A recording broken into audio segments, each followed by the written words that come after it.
ओम श्री परमात्मने नमः। ओम नमः शिवाय। आप सुन रहे हैं श्री शिव महापुराण विघ्नेश्वर संहिता। आज की कथा में हम सुनेंगे सदाचार, सोचाचार, स्नान, भस्म धारण, संध्या वंदन, पर्णव जप, गायत्री जप, दान, न्यायतः धनो उपार्जन तथा अग्निहोत्र आदि की विधि एवं महिमा का वर्णन तथा अग्नि यज्ञ, देव यज्ञ और ब्रह्मा यज्ञ आदि का वर्णन, भगवान शिव के द्वारा 7 वारों का निर्माण तथा उनमें देव आराधन से विभिन्न प्रकार के फलों की प्राप्ति का कथन। आज के पावन दिन हम इस पावन कथा का रसपान कर रहे हैं। ऋषियों ने सूत जी से पूछा कि हे सूत जी, अब आप शीघ्र ही हमें वह सदाचार सुनाइए जिससे विद्वान पुरुष पुण्य लोकों पर विजय पाता है। स्वर्ग प्रदान करने वाले धर्ममय आचार तथा नरक का कष्ट देने वाले अधर्ममय आचारों का भी आप हमसे वर्णन कीजिए। यह सुनकर सूत जी बोले, सदाचार का पालन करने वाला विद्वान ब्राह्मण ही वास्तव में ब्राह्मण नाम धारण करने का अधिकारी है। जो केवल वेदोक्त आचरण का पालन करने वाला एवं वेद का अभ्यासी है, उस ब्राह्मण की विप्र संज्ञा होती है।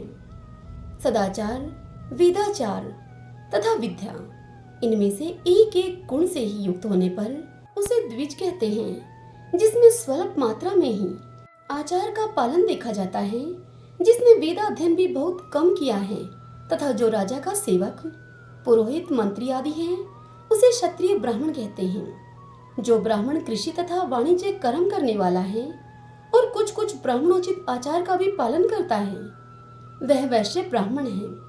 तथा जो स्वयं ही खेत जोतता, हल चलाता है, उसे शूद्र ब्राह्मण कहा गया है। जो दूसरों के दोष को देखने वाला है और परद्रोही है, उसे चांडाल द्विज कहते हैं। इसी तरह क्षत्रियों में भी जो पृथ्वी का पालन करता है, वह राजा है।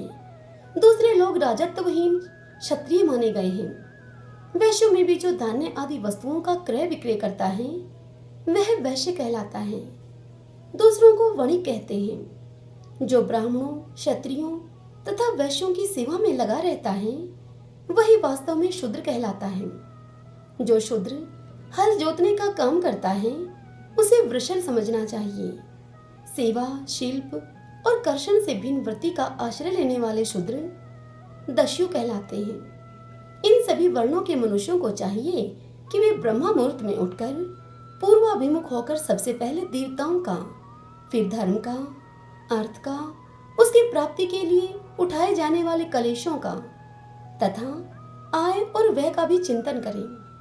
रात के पिछले पहर को उषय काल जानना चाहिए। उस अंतिम पहर का जो आधा या मध्य भाग है, उसे संधि कहते हैं। उस संधि काल में उठकर द्विज को मल मूत्र आदि का त्याग करना चाहिए। घर से दूर जाकर बाहर से अपने शरीर को ढके रखकर दिन में उत्तराभिमुख बैठकर मल मूत्र का त्याग करें। यदि उत्तराभिमुख बैठने में कोई रुकावट हो तो दूसरी दिशा की ओर मुख करके बैठें। जल, अग्नि, ब्राह्मण आदि तथा देवताओं का सामना बचाकर बैठें। मल त्याग करने के बाद उठने पर फिर उस मल को न देखें। तदंतर जलाशय से बाहर निकाले हुए जल से ही गुदा की शुद्धि करें अथवा देवताओं, पितरों तथा ऋषियों के तीर्थों में उतरे बिना ही प्राप्त हुए जल से शुद्धि करनी चाहिए। गुदा में 7, 5 या 3 बार मिट्टी लगाकर उसे धोकर शुद्ध करें। लिंग में ककोड़े के फल के बराबर मिट्टी लेकर लगाएं और उसको धो दें। परंतु गुदा में लगाने के लिए 1 पसर मिट्टी की आवश्यकता होती है। लिंग और गुदा की शुद्धि के पश्चात उठकर अन्यत्र जाएं और हाथ पैरों की शुद्धि करके 8 बार कुल्ला करें। जिस किसी वृक्ष के पत्ते से अथवा उसके पतले काष्ठ से जल के बाहर दातुन करना चाहिए। उस समय तर्जनी अंगुली का उपयोग न करें। यह दंत शुद्धि का विधान बताया गया है। तदंतर जल संबंधी देवताओं को नमस्कार करके मंत्र पाठ करते हुए जलाशय में स्नान करें। यदि कंठ तक या कमर तक पानी में खड़े होने की शक्ति न हो तो घुटने तक जल में खड़े होकर अपने ऊपर जल छिड़ककर मंत्र उच्चारण पूर्वक स्नान कार्य संपन्न करें। विद्वान पुरुष को चाहिए कि वहां तीर्थ जल से देवता आदि का स्नानांग तर्पण भी करें। इसके बाद धोत वस्त्र लेकर 5 कच करके उसे धारण करें। साथ ही कोई उत्तरीय भी धारण कर ले, क्योंकि संध्या वंदन आदि सभी कर्मों में उसकी आवश्यकता होती है। नदी आदि तीर्थों में स्नान करने पर स्नान संबंधी उतारे हुए वस्त्र को वहां न धोए। स्नान के पश्चात विद्वान पुरुष भीगे हुए वस्त्र को बावड़ी में, कुएं के पास अथवा घर आदि में लेकर जाए और वहां पत्थर पर, लकड़ी आदि पर या फिर जल या स्थल में अच्छी तरह से धोकर उस वस्त्र को निचोड़े। हे द्विजों, वस्त्र को निचोड़ने से जो जल गिरता है वह एक श्रेणी के पितरों की तृप्ति के लिए होता है। इसके बाद जाबाली उपनिषद में बताए गए अग्निरीति मंत्र से भस्म लेकर उसके द्वारा त्रिपुंड लगाए। इस विधि का पालन न किया जाए, इसके पूर्व ही यदि जल में भस्म गिर जाए तो गिराने वाला नरक में जाता है। आपोहिष्ठा इत्यादि मंत्र से पाप शांति के लिए सिर पर जल छिड़के तथा यस्य अक्षाय इस मंत्र को पढ़कर पैर पर जल छिड़के। इसे संधि प्रोक्षण कहते हैं। आपोहिष्ठा इत्यादि मंत्र में 3 ऋचाएं हैं और प्रत्येक ऋचा में गायत्री छंद के 3-3 चरण हैं। इनमें से प्रथम ऋचा के 3 चरणों का पाठ करते हुए कर्मशः पैर, मस्तक और हृदय में जल छिड़के। दूसरी ऋचा के 3 चरणों को पढ़कर कर्मशः मस्तक, हृदय और पैर में जल छिड़के तथा तीसरी ऋचा के 3 चरणों का पाठ करते हुए कर्मशः हृदय, पैर और मस्तक का जल से प्रोक्षण करें। इसे विद्वान पुरुष मंत्र स्नान मानते हैं। किसी अपवित्र वस्तु से किंचित स्पर्श हो जाने पर अथवा स्वास्थ्य ठीक न रहने पर, राजा और राष्ट्र पर भय उपस्थित होने पर तथा यात्रा काल में जल की उपलब्धि न होने की विवशता आ जाने पर मंत्र स्नान करना चाहिए। प्रातः काल सूर्य सचय, मां मनियो सचय इत्यादि सूर्यानुवाक से तथा सायकाल अग्नि सचय, मां मनियो सचय इत्यादि अग्नि संबंधी अनुवाक से जल का आचमन करके पुनः जल से अपने अंगों का प्रोक्षण करें। मध्याह्न काल में भी आपह पुनंतु इस मंत्र से आचमन करके पूर्व वक्त प्रोक्षण या मार्जन करना चाहिए। प्रातः काल की संध्या उपासना में गायत्री मंत्र का जप करके 3 बार ऊपर की ओर सूर्यदेव को अर्घ देना चाहिए। हे ब्राह्मणों, मध्याह्न काल में गायत्री मंत्र के उच्चारण पूर्वक सूर्य को एक ही अर्घ्य देना चाहिए। फिर सायंकाल आने पर पश्चिम की ओर मुख करके बैठ जाए और पृथ्वी पर ही सूर्य के लिए अर्घ्य दे, ऊपर की ओर नहीं। प्रातः काल और मध्याह्न काल के समय अंजलि में अर्घ्य जल लेकर उंगलियों की ओर से सूर्यदेव के लिए अर्घ्य दे। फिर उंगलियों के छिद्र से ढलते हुए सूर्य को देखे तथा उनके लिए स्वतः प्रदक्षिणा करके शुद्ध आचमन करे। सूर्य काल में सूर्यास्त से 2 घड़ी पहले की हुई संध्या निष्फल होती है, क्योंकि वह सायंकाल की संध्या का समय नहीं है। ठीक समय पर ही संध्या करनी चाहिए, ऐसी शास्त्र की आज्ञा है। यदि संध्या उपासना किए बिना ही दिन बीत जाए तो प्रत्येक समय के लिए कर्मशः प्रायश्चित करना चाहिए। यदि एक दिन बीते तो प्रत्येक बीते हुए संध्या काल के लिए नित्य नियम के अतिरिक्त 100 गायत्री मंत्र का अधिक जप करें। यदि नित्य कर्म के लुप्त हुए 10 दिन से अधिक बीत जाए तो उसके प्रायश्चित रूप में 1 लाख गायत्री का जप करना चाहिए। यदि 1 मास तक नित्य कर्म छूट जाए तो पुनः अपना उपनयन संस्कार कराए। अर्थ सिद्धि के लिए ईश, गौरी, कार्तिकेय, विष्णु, ब्रह्मा, चंद्रमा और यम का तथा ऐसे ही अन्य देवताओं का भी शुद्ध जल से तर्पण करें। फिर तर्पण कर्म को ब्रह्मा अर्पण करके शुद्ध आचमन करें।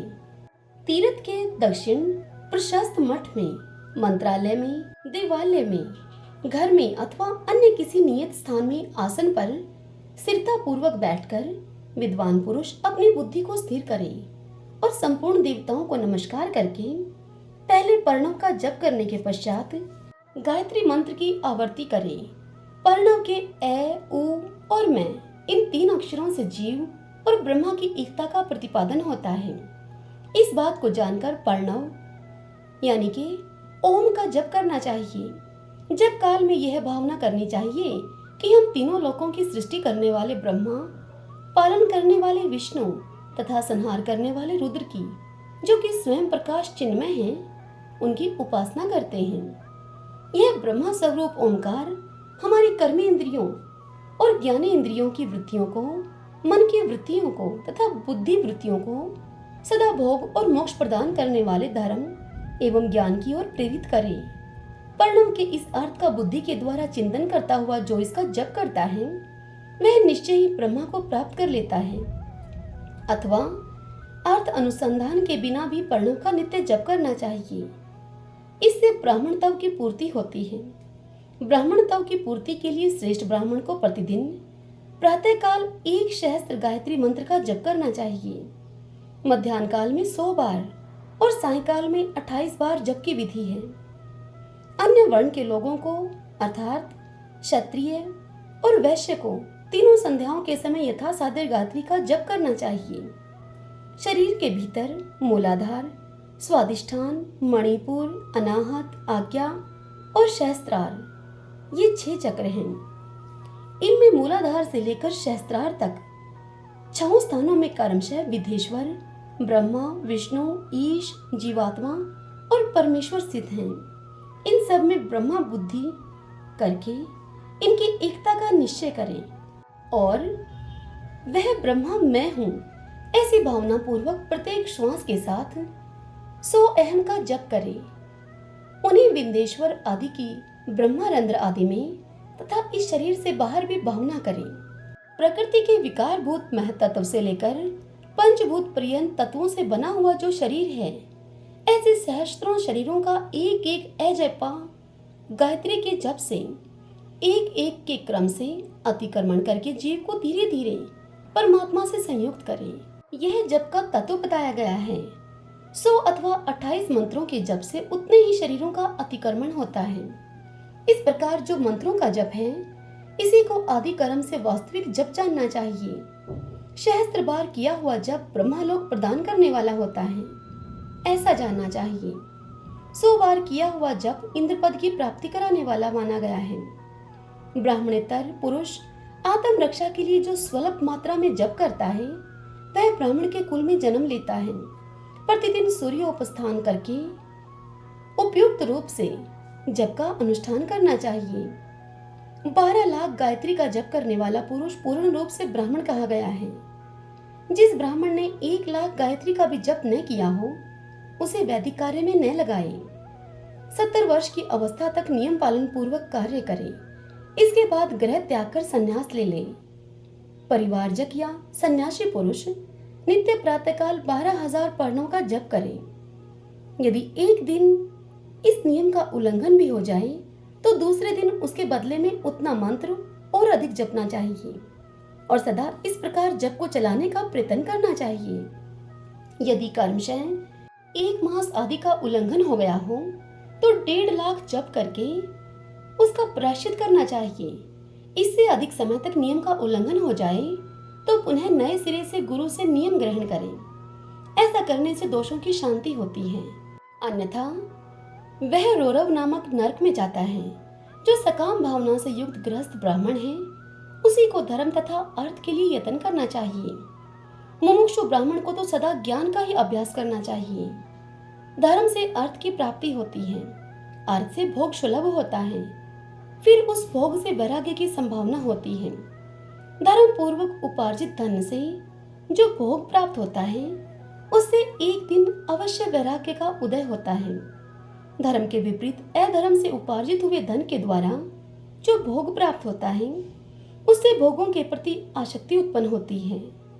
मनुष्य धर्म से धन पाता है, तपस्या से उसे दिव्य रूप की प्राप्ति होती है। कामनाओं को त्याग करने वाले पुरुष के अंतःकरण की शुद्धि होती है। उस शुद्धि से ज्ञान का उदय होता है और इसमें संशय नहीं है। सतयुग आदि में तप को ही प्रशस्त कहा गया है, किंतु कलयुग में द्रव्य साध्य धर्म यानी कि दान आदि अच्छा माना गया है।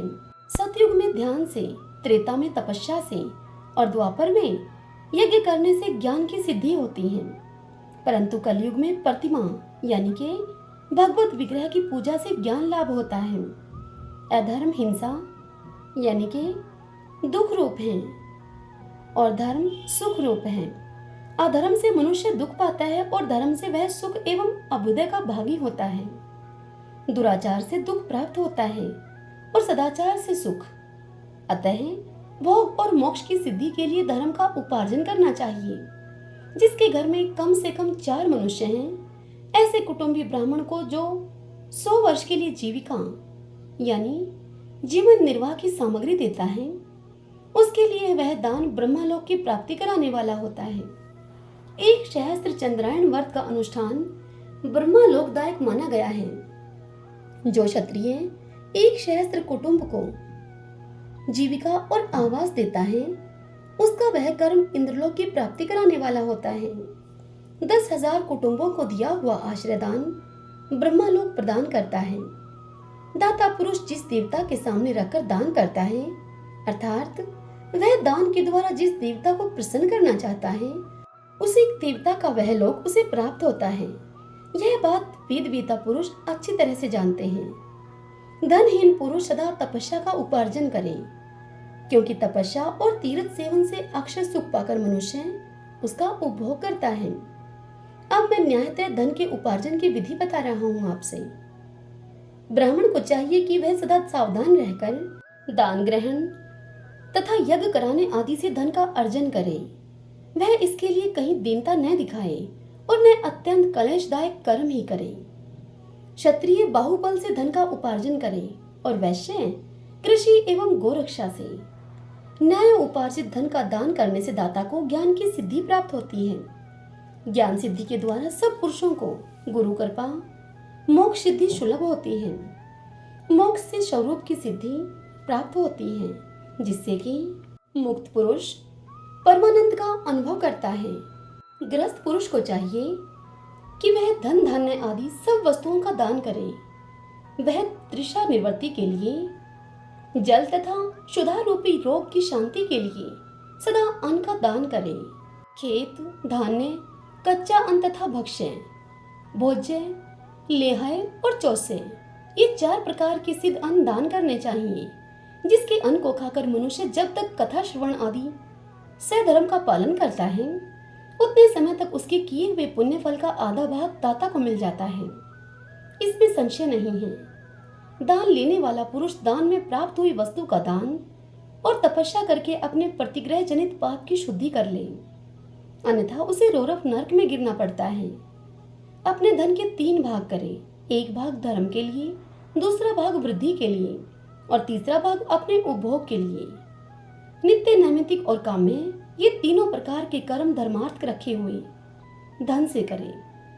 साधक को चाहिए कि वह वृद्धि के लिए रखे हुए धन से ऐसा व्यापार करे जिससे कि उस धन की वृद्धि हो, तथा उपभोग के लिए रक्षित धन से हितकारक परिमित एवं पवित्र भोग भोगे। खेती से पैदा किए हुए धन का 10वां अंश दान कर दे, इससे पाप की शुद्धि होती है। शेष धन से धर्म वृद्धि एवं उपभोग करे, अन्यथा वह रौरव नरक में पड़ता है, अथवा उसकी बुद्धि पाप पूर्ण हो जाती है, या फिर उसकी खेती ही चौपट हो जाती है। वृद्धि के लिए किए गए व्यापार में प्राप्त हुए धन का 6वां भाग दान कर देने योग्य है। बुद्धिमान पुरुष अवश्य ही उसका दान कर दे। विद्वान को चाहिए कि वह दूसरों के दोषों का बखान न करे। हे ब्राह्मणों, दोषवश दूसरों के सुने या देखे हुए छिद्र को भी प्रकट न करे।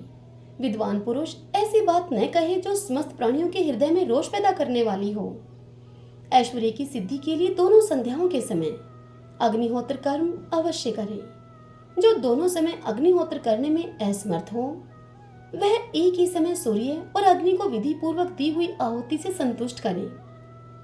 चावल धान्य घी फल कंद और हविष्य, इनके द्वारा विधि पूर्वक स्थाली पाक बनाए तथा यथोचित रीति से सूर्य और अग्नि को अर्पित करे। यदि हविष्य का अभाव हो तो प्रधान होम मात्र करे। सदा सुरक्षित रहने वाली अग्नि को विद्वान पुरुष अजस्त्र की संज्ञा देते हैं, अथवा संध्या काल में जाप मात्र या सूर्य की वंदना मात्र ही कर ले। आत्मज्ञान की इच्छा वाले तथा धनार्थी पुरुषों को भी इस प्रकार विधिवत उपासना करनी चाहिए।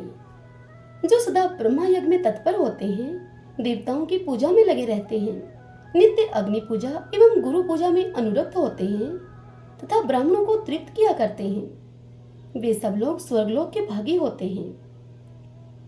इतनी बात सुनकर ऋषियों ने कहा, हे प्रभु, अग्नि यज्ञ, देव यज्ञ, ब्रह्मा यज्ञ, गुरु पूजा तथा ब्रह्म तृप्ति का हमारे समक्ष कर्मशय आप वर्णन कीजिए। तब सूत जी उनसे बोले कि हे महर्षियों, गृहस्थ पुरुष अग्नि में सायंकाल और प्रातःकाल जो चावल आदि द्रव्य की आहुति देता है उसी को अग्नि यज्ञ कहते हैं। जो ब्रह्मचार्य आश्रम में स्थित है उन ब्रह्मचारियों के लिए समिधा का आधान ही अग्नि यज्ञ है। वे समिधा का ही अग्नि में हवन करें। हे ब्राह्मणों, ब्रह्मचार्य आश्रम में निवास करने वाले द्विजों का जब तक विवाह नहीं हो जाए और वे औपासनाग्नि की प्रतिष्ठा न कर लें, तब तक उनके लिए अग्नि में समिधा की आहुति, व्रत आदि का पालन तथा विशेष यजन आदि ही कर्तव्य है। यह उनके लिए अग्नि यज्ञ है। हे द्विजों, जिन्होंने बाह्य अग्नि को विसर्जित करके अपने आत्मा में ही अग्नि का आरोप कर लिया है, ऐसे वानप्रस्थियों और सन्यासियों के लिए यही हवन या अग्नि यज्ञ है कि वे विहित समय पर हितकर, परिमित और पवित्र अन्न का भोजन कर लें। हे ब्राह्मणों, सायंकाल अग्नि के लिए दी हुई आहुति संपत्ति प्रदान करने वाली होती है, ऐसा जानना चाहिए। और प्रातःकाल सूर्यदेव को दी हुई आहुति आयु की वृद्धि करने वाली होती है। यह बात अच्छी तरह से समझ लेनी चाहिए। दिन में अग्निदेव सूर्य में ही प्रविष्ट हो जाते हैं, अतः प्रातःकाल सूर्य को दी हुई आहुति भी अग्नि यज्ञ के ही अंतर्गत आती है। इस प्रकार यह अग्नि यज्ञ का वर्णन किया गया। इंद्र आदि समस्त देवताओं के उद्देश्य से अग्नि में जो आहुति दी जाती है उसे देवयज्ञ समझना चाहिए। स्थालीपाक आदि यज्ञों को देवयज्ञ ही मानना चाहिए।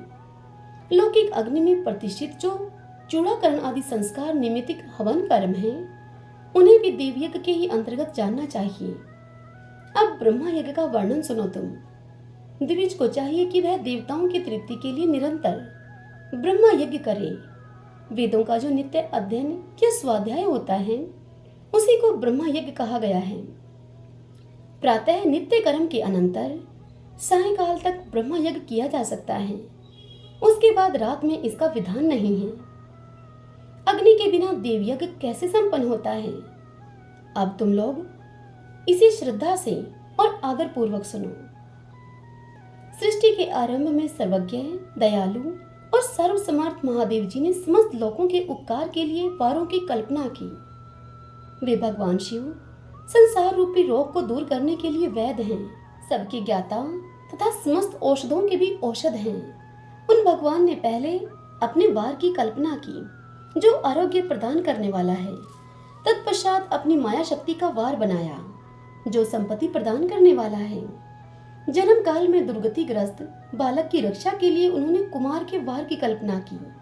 तत्पश्चात सर्वसमर्थ महादेव जी ने आलस्य और पाप के निर्वर्ती तथा समस्त लोगों का हित करने की इच्छा से लोक रक्षक भगवान विष्णु का वार बनाया। इसके बाद सबके स्वामी भगवान शिव ने पुष्टि और रक्षा के लिए आयुकर्ता त्रिलोक सृष्टा परमेष्टि ब्रह्मा का आयुष्कारक वार बनाया, जिससे संपूर्ण जगत के आयुष्य की सिद्धि हो सके। इसके बाद तीनों लोकों की वृद्धि के लिए पहले पुण्य पाप की रचना हो जाने पर उनके करने वाले लोगों को शुभाशुभ फल देने के लिए भगवान शिव ने इंद्र और यम के वारों का निर्माण किया। ये दोनों वार कर्मशः भोग देने वाले तथा लोगों के मृत्यु भय को दूर करने वाले हैं। इसके बाद सूर्य आदि 7 ग्रहों को जो अपने ही स्वरूप भूत तथा प्राणियों के लिए सुख दुख के सूचक हैं, भगवान शिव ने उपयुक्त 7 वारों का स्वामी निश्चित किया। वे सब के सब ग्रह नक्षत्रों के ज्योतिर्मय मंडल में प्रतिष्ठित हैं। शिव के वार या दिन के स्वामी सूर्य हैं। शक्ति संबंधी वार के स्वामी सोम हैं। कुमार संबंधी दिन के अधिपति मंगल हैं। विष्णु वार के स्वामी बुध हैं। ब्रह्मा जी के वार के अधिपति बृहस्पति हैं। इंद्रवार के स्वामी शुक्र और यमवार के स्वामी शनिश्चर हैं। अपने अपने वार में की हुई उन देवताओं की पूजा उनके अपने अपने फल को देने वाली होती है। सूर्य आरोग्य के और चंद्रमा संपत्ति के दाता हैं। मंगल व्याधियों का निवारण करते हैं। बुध पुष्टि देते हैं। बृहस्पति आयु की वृद्धि करते हैं। शुक्र भोग देते हैं और शनैश्चर मृत्यु का निवारण करते हैं। ये 7 वारों के कर्मशः फल बताए गए हैं जो उन देवताओं की प्रीति से प्राप्त होते हैं। अन्य देवताओं की भी पूजा का फल देने वाले भगवान शिव ही हैं। देवताओं की प्रसन्नता के लिए पूजा की 5 प्रकार की ही पद्धतियां बनाई गई। उन देवताओं के मंत्रों का जप यह पहला प्रकार है।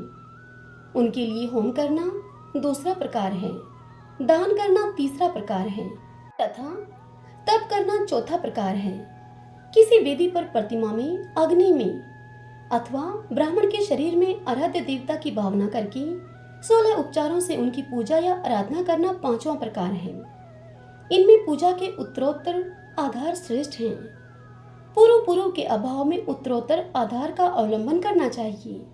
दोनों नेत्रों तथा मस्तक के रोग में तथा कुष्ठ रोग की शांति के लिए भगवान सूर्य की पूजा करके ब्राह्मणों को भोजन कराएं।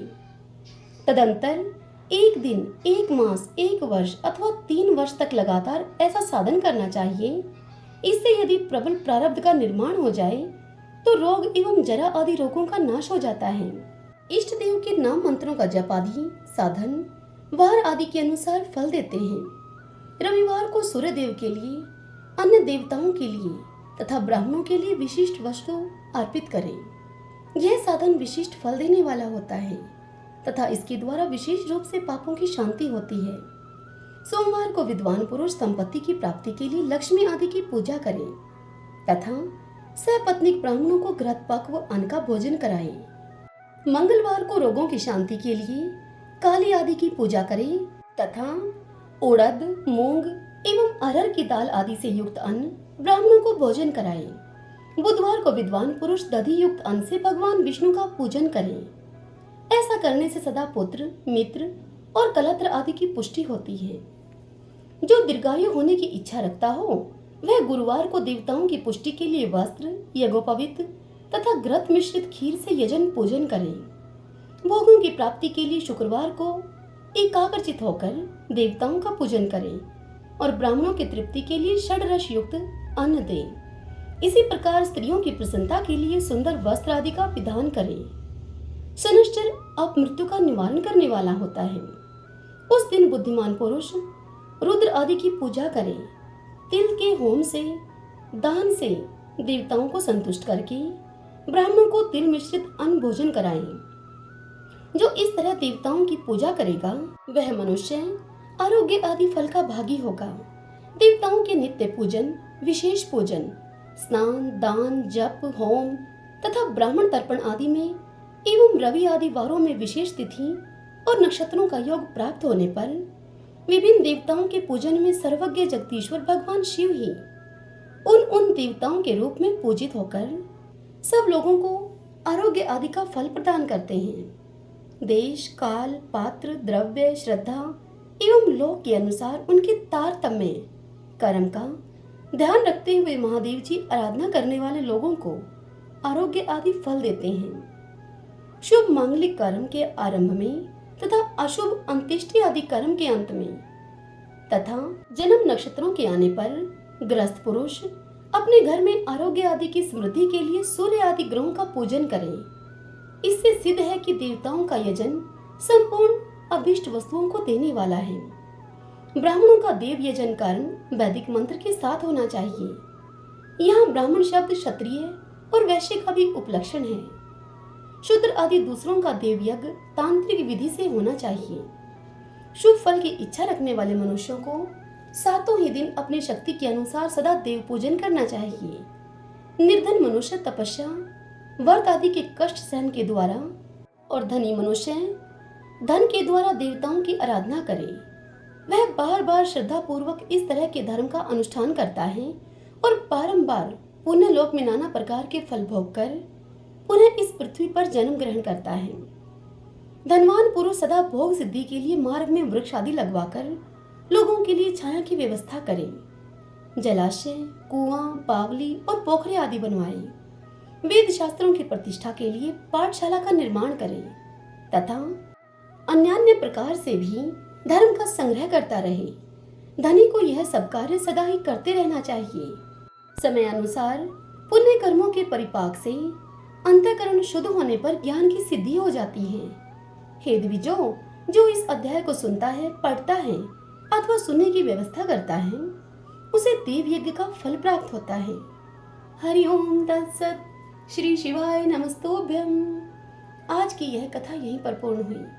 कल की कथा में हम सुनेंगे देश, काल, पात्र और दान आदि का विचार। आज की यह कथा आपको कैसी लगी? इस वीडियो को लाइक करके और कमेंट सेक्शन में हर हर महादेव लिखकर आप हमें अवश्य बताइए। ओम नमः शिवाय।